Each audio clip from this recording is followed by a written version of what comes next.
Hello, everybody. This is Black Coffee with Ice. It's your host, Justin Penner here, and we got Mama Penner on the show. Excited. Are you excited to be here? I am excited. We had a few cancellations the past couple weeks, but we're resilient. We remain strong, People quit. We just got to keep on going. Keep on asking people. Understand everybody has a busy life. We do have a lot of awesome guests on the way. Yeah, I have my mom here. You want to introduce yourself? What's your name? Robin Penner. How did you know when you wanted to have me as a kid? Well, I knew I wanted to have a child. It came sooner than I thought. But it was all good, and then we made the best out of it, and then we had another one. Wait, what do you mean, though? I was a mistake, baby? No, you were, well, we weren't planning for anything yet, and then, so you were kind of, Well, thank you for not aborting me. I appreciate it. Yeah.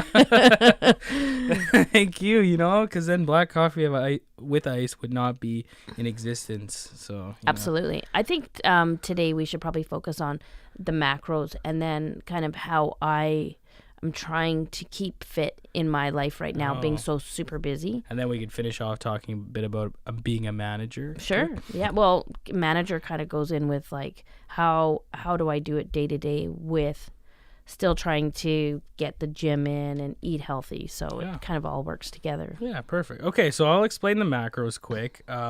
Just wanted to reiterate this to my mother, other people watching that may want to count macros but don't really know the science behind it. I'm just going to explain it briefly. It all breaks down to metabolism, your body breaking and making things for use of energy. So we just have to think of food as it gets broken down in three specific constituents. So it gets broken down into three separate pieces. It gets broken down into sugar, fats, or proteins, like / amino acids. Amino acids are this constituents that make up protein. So you need a bunch of amino acids connected together in a specific orientation to make the protein. So it's protein, fat, carbs. That's what food gets broken down to. Okay, so I have a question. If I have a potato, how do I know what's in that? So this is what you're going to do. I'm actually glad that we're finally doing this. So you go on some type of website to find out the macronutrients that you're going to need. Like MyFitnessPal, that works? Well, okay, so this is what you do. You go on Google. You'll find a macro calculator. So you'll put in your weight. You'll put in your height. You'll put in your activity level. You'll put in a bunch of different metrics. Yeah. Yes. And then most cases will spit out a number of macros that you should follow in order to lose weight. Okay. So, there's calories that make up the whole sum of the food. And then if you think about it broken down even more, it gets broken down into specific macros. So, for example, me being around 200 pounds, I want to lose to 170. It's around like 2,000 calories, right?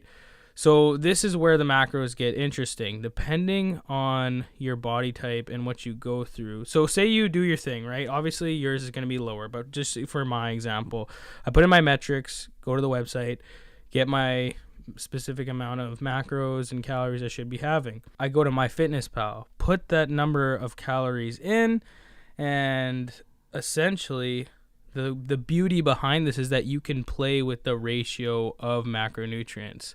So what I mean by that is that, for example, sometimes I'll do 30 protein, 30 carb, 40% fat. And so I toy around with this, and I'll usually lose more weight if I have a higher proportion of fat, but I won't have as much energy. So you can toy with these ratios. So someday you can try, 20 fat, 60 carb, so and I 20 could protein. I can never just estimate the macros in something. I have to actually input it into an app. So that's how that works. So for example, to backtrack to when you have your potato, what you do is all you need is a scale, a phone, and food basically. So you go to the website, you get your macros, then you get the potato, You plop the potato on a plate. You put the plate down first, zero it, put the potato on, then you weigh it out. So the beauty of MyFitnessPal is that you actually get your phone and you put a barcode on the actual potato bag, and then it spits out a specific number, and then you just change it to how much was weighed on the scale, and then you go by that, and then slowly, day by day, you fill out your macronutrients. So So following macros, you need to have some type of device to figure out the macros for you. Like, you can't figure them out yourself just by looking. Well, you could once you get used to it. So, for example, if you do it for a while, you're like, okay, 8 ounces of potatoes is going to be roughly. So, yeah. But, just to start, it's nice to weigh everything out. Yeah. And you'd be surprised, like, if you eat a lot of nutrient-dense food, like you eat a lot of chicken, potatoes, vegetables, it's going to fill you up pretty fast. And the beauty of it is that you could change up the ratios to really determine what you want. So all you have to keep in mind is you have to go to the website, any type of website. I'll put one in the link in the description below. You find out how much macros you need. You put those numbers in to MyFitnessPal. If you feel a plateau, then you change the ratio of macronutrients, so more fat or more carb, depending on what you have. And all you need is a scale and the food. And so that's pretty much it. And so roughly, it's not a lot for me because I'm so active, but roughly I'm going to need like 160 grams of carbs, protein, and then like almost 100 of fat. Okay. And that's hard for me to keep up to, but when I keep up to that, I lose a lot of weight in a relatively short amount of time. I mean, might have to play with it. I don't want to be tired because I need my energy. So if that's making me tired, I could always change that. Yeah, and then if you and sometimes the ratio is not important, like, it's an idea, but as long as you're below this specific amount of calories, that's the biggest thing. Okay. And then putting in my exercising too might help. Yeah, exactly. But I don't really do that because sometimes it overestimates. Okay. But so that would be a bonus then. Yeah, exactly. Cool. Okay. Yeah, so that's just macros for you. So I will try it, and I will get back on this podcast one day after about a month and let you know what happens. Oh, yeah. I know. And just to say, we went to that Fit Body boot camp today, and it was a really amazing workout. I mean, I was always kind of making fun of Brooke and my mom for going, but it's one of those places where I was very impressed, like, with somebody who is very into like functional movements and things that will make you more athletic, and it basically has a lot of those qualities. It has a lot of transverse plane exercises and that stuff that improves your functional pattern. So yeah, overall I was impressed, and it's just a very expensive, but while it's it's supposed to be my best 30 minutes of my day. No, and the thing is, so you go, and there's no break. Like, you go for 30 minutes. And the thing I noticed about this place is that there are a lot of moms there that I guess just happen to need. We don't have time. 30 minutes is all I have. It's exciting that when I'm done, I'm happy when I'm done. I know I accomplished what I had to. So, you know what? If it does nothing at all, at least it keeps me in better shape. It's bringing back my muscle mass, which I kind of, as you get older, you kind of feel you're losing your muscle mass. So I was like, okay, I feel it's coming back. So it's a good thing. Yeah, no. And it's good for cardiovascular big time today. health. You're killing it. And I was actually impressed. You were going hard. Yeah. So speaking of being a mother, yeah. What did you do when you found out you were pregnant? I actually had to go to the doctor to make sure I was, because I didn't believe it. And then when I found out I was, I told your dad, and we kind of both just sat there, and then we're like, okay, we're 25, we're going to be ready for this, because there's really no other option. And then we just went forward, and I said, we were planning to get married anyway. We just moved everything up. So we actually had, 3 months to have a social, because I didn't want to be super big when I was getting married. So we had 3 months, we had a social, and we had it we were one of the first people at the Garden City Inn to have a bar social, and we had 700 people there. We did super great. well, your dad is a bartender, so we had tons and tons of people. And then a month later, then we got married. Yeah, so it was super good, and we had just tons of fun. Raised lots of money. Yeah, well, you know what? You're starting out a new family. You need all the help you can have. So it was a great thing, and then we had you, and then 3 years later we had Brooke. Yeah, that's And I do have to say, being a mom is super challenging, but I loved being home with my kids, and then you go back to work, and I think I'm so busy now. Every single day I'm super busy. I'm always rushing. I'm always this. And so I feel like I'm almost busier than I was when you guys were 6 and 7 and 8, because I could be home with you guys. And, I did a job, but we didn't do anything else. We just took care of the kids, right? Well, and the thing is, that's where I get that from for sure, because, even on this year off, I could have took the easy way out and just worked and just enjoyed my life. But I'm like you, I need to have so many things going on. So I have podcasts, I have boxing, I have hot yoga now. I have, I went to your workout place. And then you, on the other hand, you're a parent, you're a manager, you're a bartender, you work at the Bay, you sell stuff, around the house. I do a lot, absolutely. Yeah. I do keep myself probably a little bit too busy. Yeah. But I do go on holidays, and I do nothing on holidays, and Yeah. that's where I enjoy my time. So it all kind of works out, and the biggest reward is seeing everybody here happy, and we just have a great family. So we move on every day, and we enjoy life. Yeah. Like there's nothing more accomplishment than having a good family. Yeah, see, that's a big goal for mine, and that's a big goal throughout evolution. Like the main thing is to pass your genetic information on, to pass your seed on, and to raise that seed and hope that it makes other kids. And yeah, you know what? I want you guys to know what it's like to have as much as you can have, and then you guys will do that for your kids one day. No, yeah. But life is good. Life is good. Life like is you good. make We're it just what it busy. is. Yeah, you yeah. make it what it is, and it's fantastic. Like I have a crazy amount of good friends. I have great kids. I have a good husband. I have a good dog. I have a house over my head. What else do you need? Yeah, I have know. my mom. I have everybody. It could be exponentially worse. It could be extremely worse. Oh, it could be. Yeah, absolutely. So every day I'm thankful for what we have. I just wish I had a little bit more of me to spread around, because I feel like I don't want to miss anything with my friends, and I don't want to miss anything with my family, and I want to be the best manager I could be. So if I can clone me out and just keep me right there, it would be perfect. Yeah, the world would be a much better place. Well, if there was no, more it of you. just I wouldn't feel so spread out, so thin, Yeah, I know. There's not enough time in a day. I love my job. I have a staff of 20.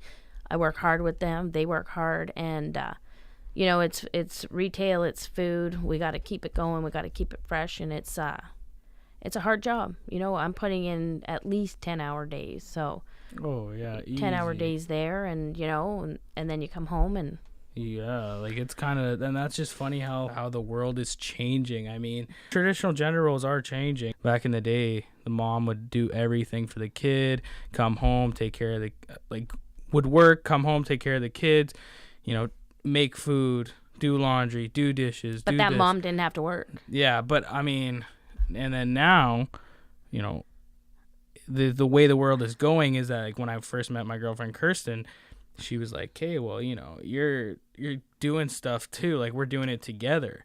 So it's not so much the woman does everything. I mean, well, that's been for so long now. Yeah. And you know what? I wouldn't want to raise you any other way now. Like, I mean, I raised you to take care of yourself, so you don't need anybody taking care of you, and that's part of life. At the end of the day, being a mom is tough. How do you keep going?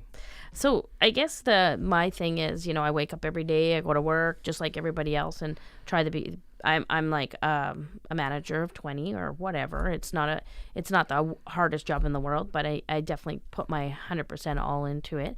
And then I come home and I try and just forget that I have that job, and I try and just be the best mom I could be, and the wife, and and try not to do too much, because I know I got to go back to the job the next day. So each day is kind of just the same, and then you still need to get out with your girls and have lots of fun. You got to balance. And then travel. So, I mean, it's no different than probably all the other moms out there. It's just, it's just a balance. Yeah, you have to balance it. Don't overdo it, ladies. Yes. Yes, ladies. All the ladies listening, So any tips you have for young moms that are like in their 20s? Yeah, even 30s? I love that. You know what? The best thing you can do is love your child unconditionally. Do everything you possibly can to be the best mom. And you know what? Your kids will grow up and they will sway different ways, but they will always have they'll always be grounded by their love from their parents. And not only that, but I mean, they may do bad things in life, but they'll come back. Yeah. They'll come back because you've given them that stability of being a good home. And just being there. And and that. So for sure. Like even my Baba and my Baba and mom call each other all the time, and then I call my mom all the time, and it's just a never-ending cycle. And it is. Yeah. You know what? You have like that unconditional love and that open house that you just could say whatever you wanted to say. Kids say the darndest things nowadays, so there's no stopping what they say. It's quite funny compared to what maybe we would have said when we were their age. They just come up with everything. Yeah. So any other tips for any moms or what? Like any No, but always ask for help. Don't think it's on yourself. Especially nowadays, there's tons of single mothers and stuff out there. Ask for help. That's what friends are for. That's what family's for. You're not alone, Yeah. That's a big thing, even in the medical field, how they're really stressing collaboration. Like back in the day, Absolutely. It used to just be the physician making all the decisions. But now we're talking with other physicians. We're talking with the patient. We're having other healthcare professionals. And I love that because you know what? Instead of going for a second opinion, your doctor did it for you. Like, how perfect is that in life, you're just... Your doctor did it with you. But he actually, with you, but he actually didn't... It wasn't only him. He found out everything about it, which is kind of like being a mom, right? Yeah, I didn't become a great mom by me doing it all on my own. I mean, I made mistakes. My friend did it the right way. I picked it up from her, It's just a learning process as you go. And honestly, though, I feel like that's why I have all of these awesome values, because you've just instilled that in me. And a lot of those values actually match up with these CanMed roles, like these roles that a physician's supposed to have, such as collaborative, manager, loyalty, professionalism, collaboration, a big heart. You know what? It'll get you through.